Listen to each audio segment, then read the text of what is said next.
A glint of silver, catching the firelight, a small, intricately carved bird, nestled in a calloused palm. Ilara, years from the ice, would trace its smooth contours, a silent testament to the man who had plucked her from a frozen death, a man whose name the wind itself seemed to whisper with reverence, Kale. But before the bird, before the warmth, there was only the snow, and the biting echo of a door slammed shut on a little girl's world. The wind, a rabid dog, tore at Ilara's threadbare coat, its icy teeth finding every gap, every poorly stitched seam. Each gust was a fresh slap, a cruel reminder of the warmth she'd been thrust from, the door of her father's house, now Agnes's house, barred against her. "You're a curse, girl," Agnes had spat, her voice as sharp and cold as the icicles that hung from the eaves, "a millstone round my neck since your pa went and died. Go find your own way. The wilderness can have you." The words, brutal and swift, had been followed by a shove, and then the hollow thud of the bolt. Ilara, all of 7 years, had stumbled, falling to her knees in the rapidly deepening snow. She'd scrambled up, tiny hands beating against the unforgiving wood, her cry swallowed by the rising shriek of the blizzard. "Please, Agnes. Please. It's cold. Papa wouldn't want this." But only the wind answered, mocking her pleas. The memory of her father was a fading ember in the hearth of her heart, his warm laugh, the rough comfort of his hand, stories told by firelight. Then Agnes had come, her smile thin as a winter sunrise, her eyes holding a chill that no fire could dispel. After Papa's coughing sickness took him, the chill had spread, engulfing the little house, extinguishing every spark of joy, until only Ilara remained, a small, inconvenient shadow. Now, the shadow was cast out, lost in a world turning white and hostile. The path leading away from the small homestead was already vanishing, the trees on either side groaning under the weight of new snow, their branches skeletal arms reaching for her. Panic, cold and sharp, pricked at her, but something deeper, a stubborn spark of her father's resilience, made her turn and trudge onward, into the teeth of the storm. She didn't know where she was going, only that she couldn't stay near that closed door. Around her neck, beneath the thin layers of her clothing, lay a small, tarnished silver locket, her mother's, given to her by her father. It was cold against her skin, a tiny weight of memory and love. She clutched it through the fabric, the delicate chain a fragile anchor in the maelstrom. Her legs grew heavy, her breath coming in ragged, painful gasps. The world was a dizzying swirl of white, the path indiscernible. Each step was a victory, each gust a renewed assault. She thought of the stories her father used to tell, of brave children and cunning animals who found their way through dark forests. But this forest was not just dark, it was actively trying to consume her. The cold was a living thing, seeping into her bones, making her eyelids heavy. She stumbled more frequently now, her small body protesting the relentless abuse. A strange lethargy began to creep over her, a dangerous whisper suggesting that perhaps it would be easier to just lie down, to let the snow cover her like a soft, white blanket. Just for a little while. The image of Agnes's face, twisted in disdain, flashed before her eyes, and a tiny surge of defiance propelled her forward a few more steps. She would not give that woman the satisfaction. But the fight was ebbing. She was so tired, so very, very cold. The world had become a blur of swirling white, a relentless, biting chaos that stole breath and leached warmth. Ilara, small and lost, had long since ceased to feel the sting of the individual snowflakes. It was the oppressive, crushing weight of the cold itself that bore down on her, a tangible presence intent on extinguishing the flickering flame of her life. She had fallen, not for the first time, but this time, the will to rise again was a distant, fading whisper. Her limbs were leaden, her mind fogged with a dangerous sort of peace. The snow was soft, wasn't it? Like the goose-feather pillows her mother used to plump, back in a time that felt like another lifetime, another world. A world with sunshine and gentle hands. Her mitten, caked with ice, had slipped from one hand, and her fingers, numb and blue, lay exposed. She barely registered it. The locket, pressed against her chest, felt like the only part of her still connected to feeling, a dull, cold pressure.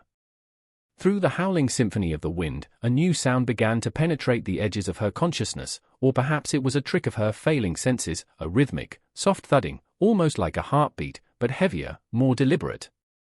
It was there, then gone, then there again, closer. She tried to lift her head, a monumental effort. Her eyelids, crusted with ice, fluttered open a crack. Through the driving snow, a figure began to resolve itself, tall and dark against the white fury. It was not a tree, for it moved with a purpose that trees did not possess.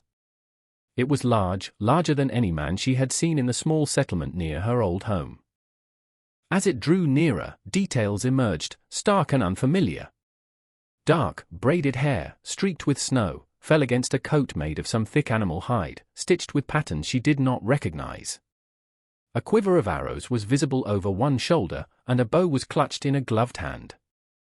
His face, when he finally stopped a few feet from her, was stern, weathered, the color of rich earth, with high cheekbones and eyes that seemed to absorb the dim, stormy light rather than reflect it.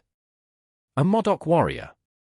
The tales she'd overheard from fearful settlers, whispered in hushed, often hostile tones, flashed through her mind, savage, dangerous, a people of the wild mountains. Fear, colder than the wind, pierced through her lethargy. This was not rescue, this was a different kind of peril. She tried to shrink further into the snow, to make herself invisible, a futile gesture. The warrior stood silent, his gaze sweeping over her, taking in her small, huddled form, the tracks that led from nowhere to her current, desperate resting place. He saw the unnatural stillness, the bluish tinge to her exposed skin, the way the snow was already beginning to drift against her like a shroud. His expression did not change, remaining as impassive as the mountains he hailed from. There was no discernible pity, no anger, just a deep, penetrating observation. He looked, Ilara thought, with a detached sort of terror, like the winter itself, powerful and unforgiving. Then, his gaze fell upon her bare, frost-bitten fingers.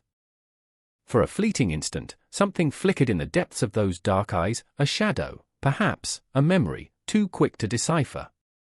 He shifted, the movement economical and fluid, and knelt beside her. He said nothing, no word in his tongue or hers. His presence was overwhelming, exuding an aura of contained power and an ancient connection to this harsh land that both terrified and, in a strange, inexplicable way, awed her.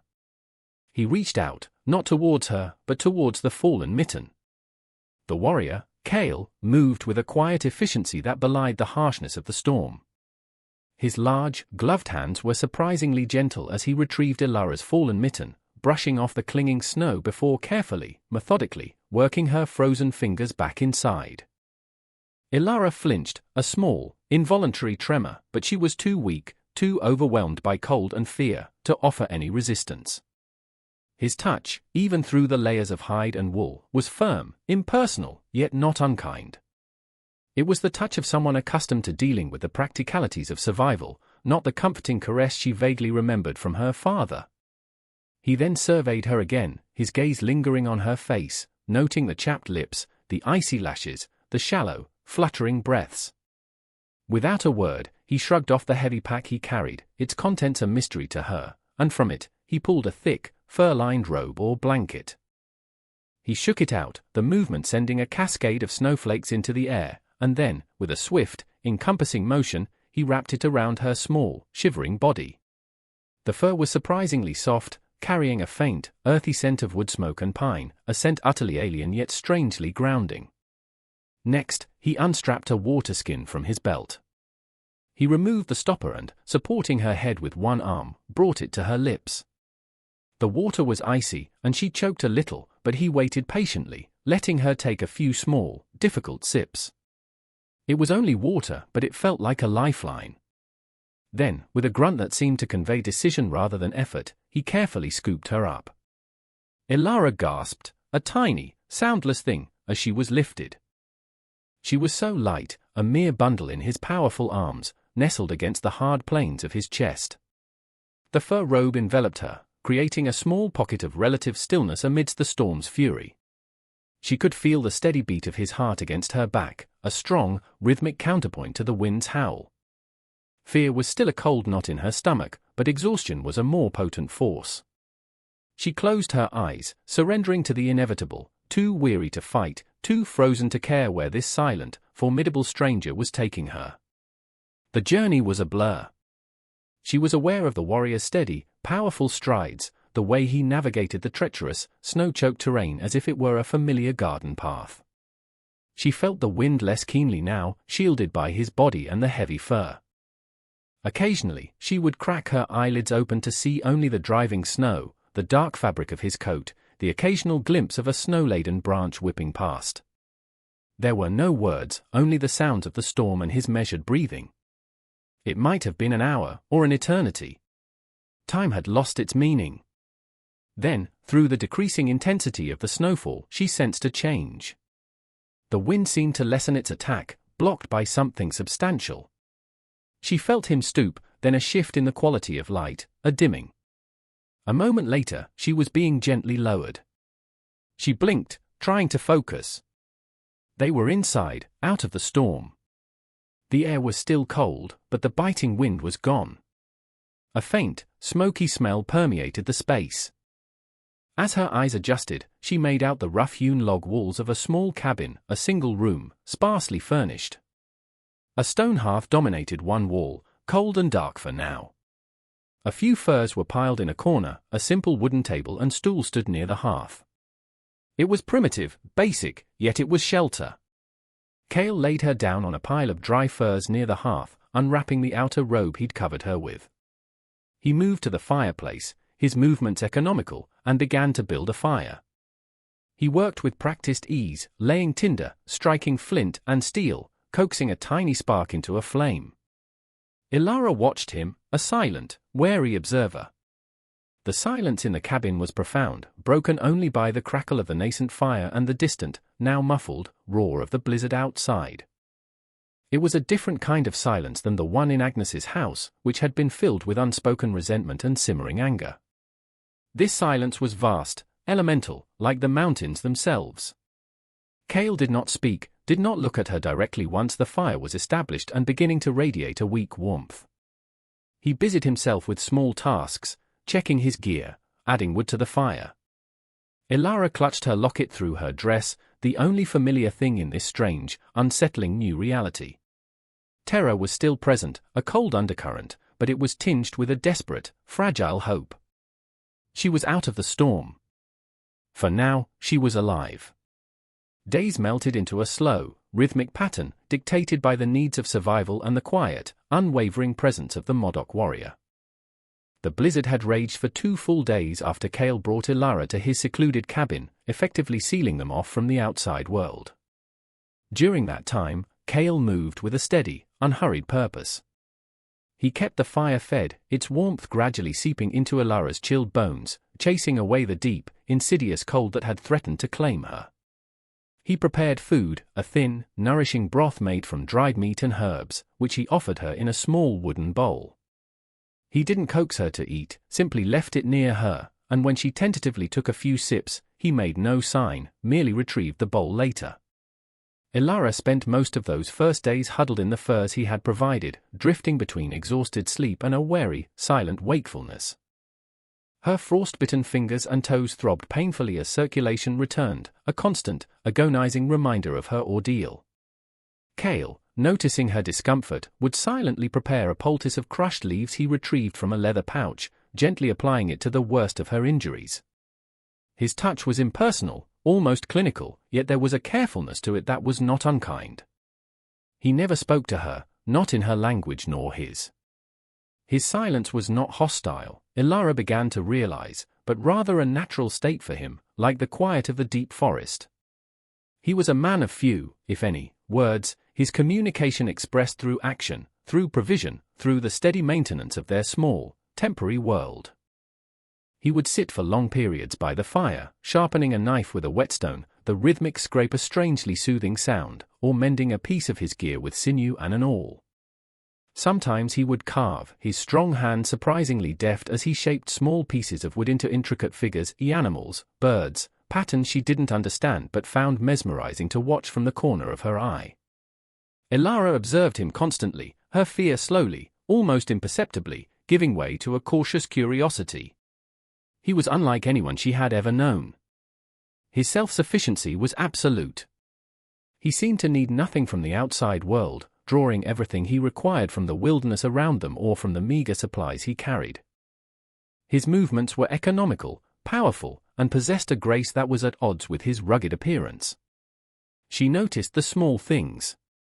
The way he always made sure the warmest spot by the fire was where her furs were piled. The piece of dried berry or a strip of sweetened, jerky-like meat that would sometimes appear beside her bowl of broth. He never looked for thanks, never acknowledged these small gestures. They simply happened. The locket, her precious link to her past, remained clutched in her hand or pressed against her chest.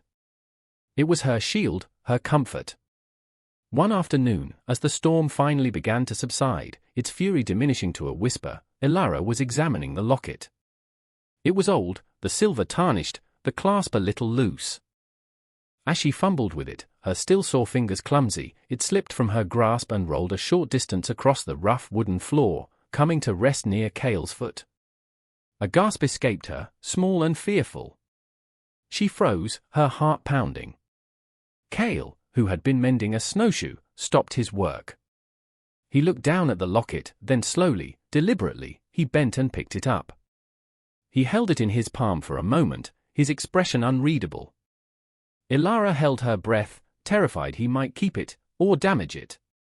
He turned his gaze to her, his dark eyes meeting hers directly for what felt like the first time. There was no threat in his look, only a quiet intensity. Then he rose and walked the few steps to where she lay, extending his hand, the locket resting on his open palm. She hesitated, then reached out a trembling hand and took it. Her fingers brushed his, a fleeting contact of cold skin against weathered warmth. "Thank you," she whispered, the words barely audible, rusty from disuse. Cale gave a single, almost imperceptible nod. He turned back to his snowshoe, but not before she heard him utter a few soft words, not in English, but in a language that sounded like the murmuring of the wind through pine trees. She didn't understand them, but the tone was not harsh. It was the first thaw, a tiny crack in the wall of ice that her fear and his silence had built between them. Once the worst of the blizzard had passed and the paths became somewhat navigable, Cale indicated, through gestures and a single, gruffly spoken word, supplies, that they would be leaving the cabin. Elara felt a fresh wave of anxiety. The cabin, despite its sparseness and the silent presence of its owner, had become a fragile sanctuary. To venture out again, especially with this formidable stranger, into a world that had so recently tried to kill her, was a terrifying prospect. Cale seemed to sense her unease. He simply handed her a pair of crudely fashioned but warm deer-hide mittens, smaller than his own, and a thick, hooded cloak, clearly not new but clean and mended, that would offer better protection than her tattered coat. The journey was arduous. Cale moved with an unwavering, ground-eating stride, forcing Elara to push herself to keep up, her small legs struggling through the deep snowdrifts.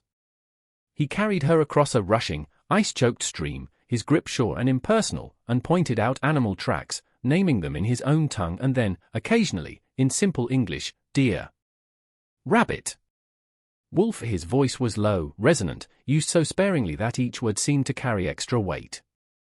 After several hours, they reached a small, rough-and-tumble trading post, a collection of log buildings huddled at the edge of a vast, snow-covered valley. It was a place where trappers, miners, and a few hardy settlers mingled with the native peoples who came to trade furs and crafts. As they approached, Elara shrank closer to Cale. The stares began almost immediately.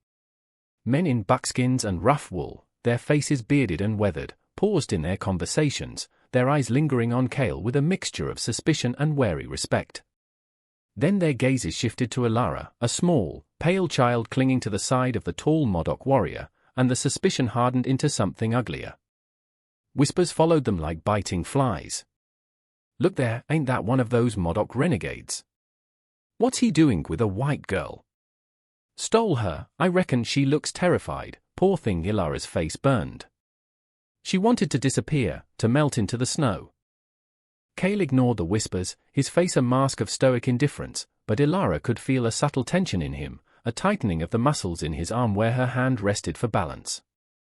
He strode directly to the counter of the largest building, a general store filled with the scent of oiled leather, tobacco, and unwashed bodies. The storekeeper, a portly man with shifty eyes, looked Cale up and down, then smirked. "Well, now. What brings you down from the mountains, Cale? And who's the little bird you got with you?"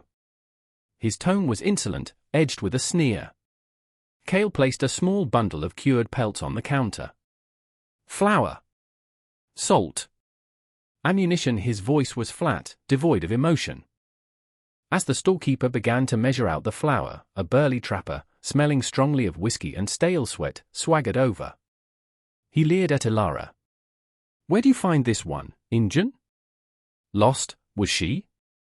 Or did you just take a fancy to her?" Ilara flinched, pressing herself tighter against Cale's leg. Before Cale could respond, though his eyes had narrowed to dangerous slits, Ilara felt a sudden, surprising surge of something other than fear. It was anger, small and fierce, on behalf of this silent man who had saved her. Cale shifted slightly, placing himself more squarely between Ilara and the trapper. He didn't raise his voice, didn't make a threatening gesture. He simply looked at the man, a direct, unwavering gaze that held centuries of mountain stillness and a chilling promise of swift consequence. "She is with me," Cale stated, his voice low and carrying. There was no menace in the tone, but the finality of it, the sheer, unshakable conviction, seemed to suck the bravado out of the trapper. The man blustered for a moment, then, muttering something under his breath about savages, he backed away, rejoining his companions who were now watching with a new, more cautious interest. The storekeeper, clearly unnerved, quickly finished the transaction. Cale gathered their meager supplies, and without another word, turned and walked out, Ilara trailing in his wake. The whispers did not entirely cease, but they were more subdued now, tinged with a grudging respect for the warrior's quiet authority. As they left the settlement behind, walking back towards the silent embrace of the wilderness, Ilara looked up at Cale's stern profile.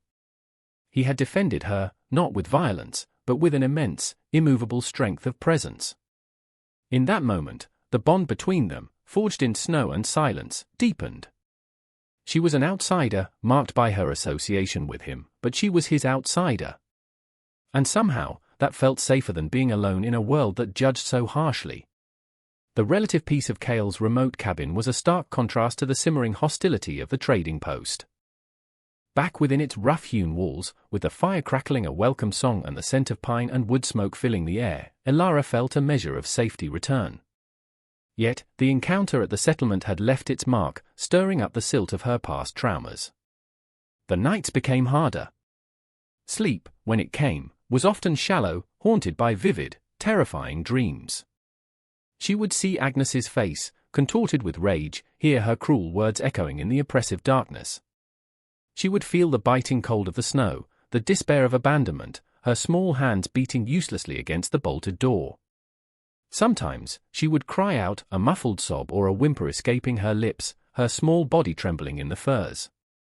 Cale, who slept on a pallet on the other side of the hearth, would invariably stir. Ilara would lie still, feigning sleep, terrified of his reaction. Would he be angry? Would he, too, cast her out for being a disturbance, a burden? But he never showed annoyance.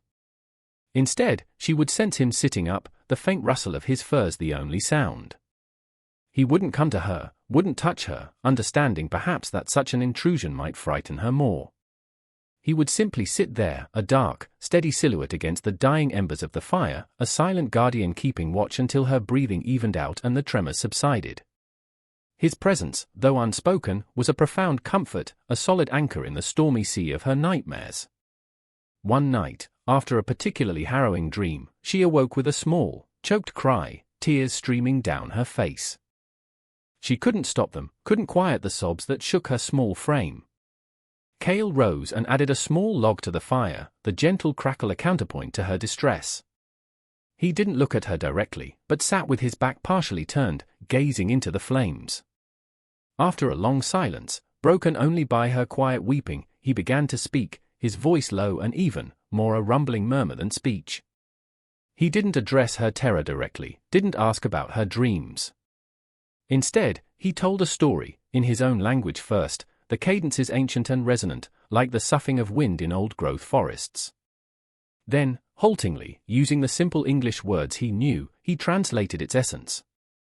It was a Modoc tale about a young eagle, thrown from its nest in a great storm, lost and alone. The eagle was frightened, cold, and hungry, but it remembered the teachings of its parents, to watch, to listen, to be patient, and to find the strength within its own heart. It faced many dangers, cunning foxes, harsh weather, the vast emptiness of the sky, but it endured, learning to fly on broken wings, until it grew strong and soared above the highest peaks, its spirit unbroken. He spoke of resilience, of the power found in quiet observation, of the spirit that could not be extinguished by hardship. He never once mentioned her, or Agnes, or the snow. But Ilara understood. The story was for her. When he finished, a deep stillness settled in the cabin. Her sobs had subsided, replaced by a fragile calm. Hesitantly, her voice small and raspy, she spoke into the quiet. My stepmother. Agnes. She faltered, the name itself a painful thing to utter. Cale remained still, listening. She said I was a curse. She left me. In the snow the words came out in broken pieces, fragments of her pain laid bare. Cale did not respond immediately. He continued to gaze into the fire, his profile etched by its flickering light. Ilara waited, her heart thumping. Finally, he turned his head slightly, his dark eyes meeting hers in the dim light. Agnes, he said, the name a flat, toneless echo in his mouth. Then, after a moment, he added, You are not a curse, Ilara. He knew her name. She hadn't told him. Perhaps he had heard it at the trading post, or perhaps it was something else, a knowing that went beyond words. Hearing him say it, acknowledging her identity, acknowledging her pain without judgment, was like a balm to a raw wound. He had listened. He had believed her. And he had given her a new story, one not of curses, but of eagles. The passing weeks saw a subtle but profound shift in the dynamic between Cale and Ilara. The shared hardship, the quiet companionship, and Cale's unwavering, understated kindness began to forge a bond stronger than Ilara had ever known. With the immediate threat of starvation and freezing gone, a new rhythm established itself in the small cabin. Cale began to actively, if silently, teach her. It started with small things. He would point to an object, a pinecone, a type of bird, a particular knot in a piece of wood, and say its name in the Modoc language, then, if he knew it, in English. Ilara, a quick learner with an innate curiosity once her fear began to recede, would repeat the words, her childish pronunciation often bringing a flicker, almost imperceptible, to the corner of Cale's stern mouth, not quite a smile, but something close. He showed her how to set simple snares for rabbits and squirrels, his large hands moving with surprising delicacy as he demonstrated the intricate knots and triggers. He taught her which berries were safe to eat and which to avoid, pointing out the subtle differences in leaf shape and color. He showed her how to read the language of the forest, the meaning of a broken twig, a faint depression in the snow, the distant call of a crow. These were not formal lessons, but rather shared moments, observations made during their daily routines of gathering firewood, checking traps, or simply sitting by the fire. Ilara, in turn, began to contribute. She would help gather kindling, her small hands surprisingly nimble. She learned to stir the stew without spilling it, to mend small tears in their clothing with a needle Cale fashioned from bone and thread made of sinew. These small acts of participation gave her a sense of purpose, a feeling of belonging she hadn't experienced since her father's death. One crisp morning, Cale was preparing to check a line of traps he had set further up the mountain. He paused at the door, then looked back at Ilara, who was carefully sweeping the hearth with a makeshift broom of pine boughs. "Come," he said, a single word, but it was an invitation, a sign of trust. Her heart leaped. He had never taken her on these longer excursions before. The trek was challenging, but exhilarating. Cale moved through the forest with a silent grace, and Ilara did her best to emulate him, stepping where he stepped, learning to move quietly, to observe. He pointed out a set of fresh wolf tracks, explaining how to tell their direction and speed. He showed her a hidden spring, its water clear and cold. When they found a young deer caught in one of the larger snares, he dispatched it quickly, with a quiet reverence that surprised Ilara. He then began the task of skinning and butchering it, explaining each step, showing her how every part of the animal would be used, nothing wasted. It was a practical lesson in survival, but also a lesson in respect for the natural world that sustained them. That evening, as the aroma of roasting venison filled the cabin, Cale was carving by the fire. He had been working on a small piece of light-colored wood for several days. Now, he seemed to be finishing it. Ilara watched, fascinated, as a shape emerged, a small, intricately detailed bird, its wings slightly spread as if about to take flight. When it was done, he rubbed it smooth with a piece of rough leather, then held it out to her. "For Ilara," he said, his voice softer than usual. She took it, her fingers tracing the delicate carvings. It was beautiful, warm from his hands. It felt like more than just a gift, it felt like an acknowledgement, a tether. She looked up at him, her eyes shining. "Thank you, Cale," she whispered, clutching the wooden bird tightly. He gave his almost nod, then turned back to the fire. After a moment, he spoke again, his gaze on the flames. "In the eyes of my people, a child without a lodge is a bird fallen from the nest. You are Ilara. This is your lodge now. You are of my fire." The words, spoken simply, without ceremony, settled deep in Ilara's heart. Not a curse. Not an inconvenience. She was of his fire. She had a place. She belonged. The little wooden bird became her most treasured possession, even more so than the tarnished locket. The locket spoke of a past lost, the bird spoke of a future found. Life in Cale's cabin, nestled deep within the protective embrace of the mountains, settled into a predictable and comforting rhythm for Ilara. She learned the Modoc words for sun, moon, river, and star. She could identify the calls of different birds and knew which plants brought healing and which brought sleep. The raw fear that had once been her constant companion had faded, replaced by a quiet resilience and a growing affection for the stoic warrior who had become her protector, her teacher, and, in all but name, her father. Cale, too, had changed. The harsh lines around his eyes seemed to soften when he watched Ilara chase a butterfly or attempt to mimic his serious expression as she'd helped him prepare hides. A rare, gruff chuckle might escape him when she mangled a Modoc word in a particularly amusing way. The silence between them was no longer one of caution, but of comfortable understanding. However, the world beyond their secluded valley had not forgotten them, or rather, it had not forgotten the circumstances of Ilara's disappearance. Whispers, carried by itinerant trappers and traders, eventually trickled back to the small settlement Ilara had once called home. Whispers of a white child living with a Modoc warrior, deep in the wilderness. Agnes, Ilara's stepmother, had initially felt a grim satisfaction at Ilara's presumed demise in the blizzard. The girl had been an inconvenient reminder of her late husband and a drain on her meager resources. But as months passed, a new, more practical concern began to trouble her. The small farmstead and the few possessions left by Ilara's father were legally tied to Ilara as his only heir. While Agnes had assumed control, her claim was tenuous without proof of Ilara's death, or, more conveniently, with Ilara under her thumb. Murmurs of the girl's survival, however improbable, reached Agnes's ears, planting a seed of avaricious alarm. If Ilara was alive, her own position was threatened. She had to reclaim the child, not out of remorse or affection, such emotions were alien to her, but to secure her inheritance. One late autumn afternoon, as the first hint of winter's chill returned to the air, Ilara was down by the riverbank, gathering smooth stones Cale used for honing his tools. She looked up to see a figure emerging from the tree line, not Cale's familiar, powerful form, but someone smaller, slighter. Her heart leaped with a sudden, inexplicable dread even before the figure stepped into clearer view. It was Agnes. Her stepmother's face, pinched and sallow, was a mask of feigned concern that did little to hide the cold calculation in her eyes. "Ilara? Oh, heavens, child! Is it truly you?" Agnes cried, rushing forward, her arms outstretched in a mockery of a loving embrace.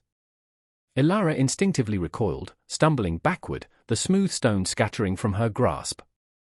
The sight of Agnes, here, in this place of safety, was like a physical blow. All the old fear, the memories of neglect and cruelty, surged through her. They said a savage had taken you. Oh, my poor girl. What has he done to you? Agnes's voice was cloying, dripping with false sympathy. She reached for Ilara, her fingers like grasping talons. Come now, child. You must come home with me. This is no place for a civilized girl. Ilara couldn't speak. Her throat was tight with terror. She shook her head, her eyes wide with panic, searching desperately for Cale, but he was further up the mountain, checking snares. At that moment, Cale emerged from the woods, silent as a shadow, a brace of rabbits slung over his shoulder. He took in the scene at a glance, Ilara, pale and trembling, the strange woman, her expression a poorly constructed facade of solicitude. Agnes whirled around, startled by his sudden appearance. Her false smile faltered for a moment when she saw the tall, imposing warrior, his dark eyes fixed on her. You, she spat, her pretense dropping away to reveal the venom beneath. You're the one. The heathen who stole this child. Cale said nothing, his gaze unwavering, moving from Agnes to Ilara, assessing the situation. Ilara, seeing him, felt a surge of desperate courage. She's lying, Cale, she cried out, her voice thin but clear. She's my stepmother. She left me in the snow to die. Agnes's face, already pale, seemed to drain of any remaining color at Ilara's accusation, uttered so clearly in the crisp autumn air. Her eyes, however, darted about like trapped rodents, already calculating her next move, her next fabrication. Lies! The child is addled, driven mad by her ordeal and whatever savage spells you've put on her, she shrieked, pointing a trembling finger at Cale. I tracked her for months, worried sick. I've come to take her back to civilization, back to her rightful place. Cale's expression remained impassive, but there was a dangerous stillness about him now, the kind that preceded a storm in the high peaks. He took a slow, deliberate step forward, placing himself subtly between Agnes and Ilara, a silent shield. His voice, when he finally spoke, was low and resonant, carrying the weight of the mountains themselves. The girl speaks truth. I found her where you left her, half dead in the blizzard. Agnes scoffed, trying to regain her bluster. Your word against mine, savage? Who do you think they'll believe? I have rights. She's my stepdaughter. The law is on my side. She gestured vaguely towards the direction of the distant settlements.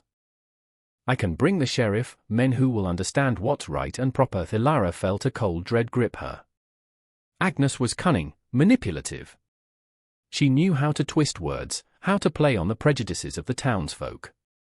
The brief flicker of courage she'd felt began to waver. What if Agnes did bring men? What if they took her away from Cale, from this life that had become her own? Cale's gaze did not falter.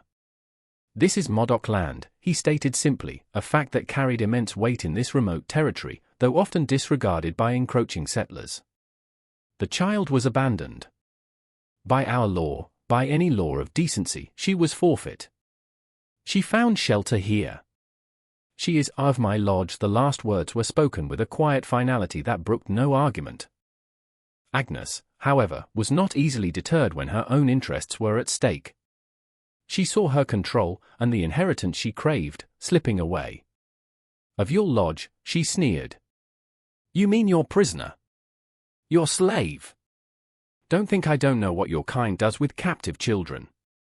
The accusation was vile, designed to provoke, to incite.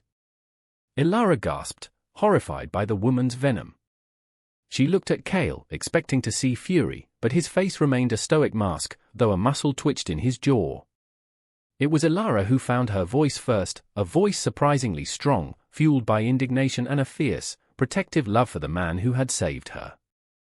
He is not, she cried, stepping out from behind Cale to face Agnes directly. The fear was still there, a cold knot in her stomach, but something new, something Cale had nurtured in her, self-worth, courage, pushed it aside. Cale saved me. He fed me, kept me warm. He taught me, he cared for me. You, she pointed a trembling finger at her stepmother, you threw me out like garbage. You wanted me to die. Agnes's eyes narrowed. Ungrateful brat. After all I did for you. You did nothing. Ilara's voice rose, clear and ringing. You hated me because I was Papa's. You wanted his farm, that's all you ever wanted. The truth, spoken so baldly, hung in the air. Agnes seemed to shrink under the weight of it, her carefully constructed victimhood collapsing. She looked from Ilara's resolute face to Cale's unyielding stance. For the first time, a flicker of genuine fear, of defeat, crossed her features. She had underestimated the child, underestimated the bond forged between the orphan and the warrior. Cale watched Ilara, a flicker of something unreadable, pride? In his dark eyes. He had given her the space to find her own strength, and she had risen to meet the challenge. He then turned his attention back to Agnes, his voice dropping to a near whisper, yet carrying an undeniable authority. Leave, he said. Just one word. It was not a request. It was a command, backed by the silent power of the wilderness and the unwavering truth of what had transpired. Agnes hesitated, her mind racing, searching for another angle, another lie. But looking at the determined child and the implacable warrior, she knew she was beaten. Here, in their domain, her manipulations held no power. With a final, hateful glare at Ilara, and a look of pure venom for Cale, Agnes turned. You'll regret this, she spat over her shoulder. Both of you. This isn't over. Then, defeated and fuming, she stumbled back towards the tree line, her threat swallowed by the rustling leaves and the vast indifference of the forest. Ilara watched her go, her body trembling with the aftermath of the confrontation. Then, she looked up at Cale. He met her gaze, and for the first time, she saw the ghost of a true smile touch his lips, a rare and precious thing. He placed a hand, briefly, gently, on her shoulder. No words were needed. The stand had been made. Her choice was clear. She was home. The departure of Agnes left a profound stillness in its wake, the crisp autumn air seeming to hum with the echoes of the confrontation. Ilara stood trembling, the adrenaline slowly ebbing, leaving her feeling drained but strangely light. Cale watched Agnes's retreating figure until it was completely swallowed by the dense woods, his expression unreadable as stone.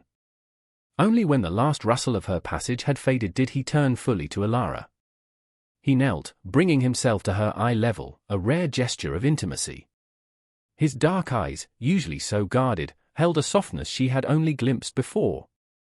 You spoke truth, Ilara, he said, his voice low and gentle. You were brave. Praise from Cale was as rare and precious as a summer rose in winter. Ilara felt a warmth spread through her chest, chasing away the last vestiges of fear. She won't come back, will she? Ilara asked, the question a small, hopeful whisper. Cale considered this for a moment, his gaze distant as if seeing beyond the trees, into the complex and often cruel world of the white settlements. She may try, he admitted honestly. Her kind holds on to greed like a starving dog to a bone. But she knows now. She knows you have a voice. She knows you are protected. He paused, then added, and we will be watchful. He rose then, the moment of intense connection passing, replaced by his usual quiet practicality. The rabbits will spoil if we do not prepare them. And the air grows cold. Winter comes early to these mountains. Life resumed its familiar rhythm, but something had irrevocably shifted. The confrontation with Agnes, and Ilara's courageous stand, had solidified her place, not just in Cale's lodge, but in her own heart. She was no longer merely a survivor, a recipient of Cale's kindness. She was an active participant in her own life, capable of defending her truth and her chosen family. The bond between them, already deep, now possessed a new layer of mutual respect and fierce loyalty. Ilara found herself looking at Cale with an even greater appreciation for his quiet strength, his unwavering integrity. He had not fought her battle for her, but had stood as her unwavering support, allowing her to find her own voice, her own power. It was the greatest gift he could have given her. As the days shortened and the first snows began to dust the high peaks, they prepared for the coming winter. Ilara worked alongside Cale, her small hands now deft and capable.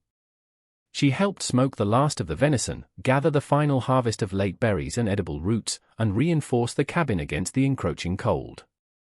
She learned to read the signs of the changing season with an understanding that rivaled Cale's own. The little wooden bird Cale had carved for her always sat on the small shelf above her furs, a constant reminder of her belonging. The silver locket, her mother's legacy, still lay against her skin, but its meaning had transformed. It was no longer just a symbol of loss, but a testament to survival, a link to a past that had, against all odds, led her to this unexpected, precious present.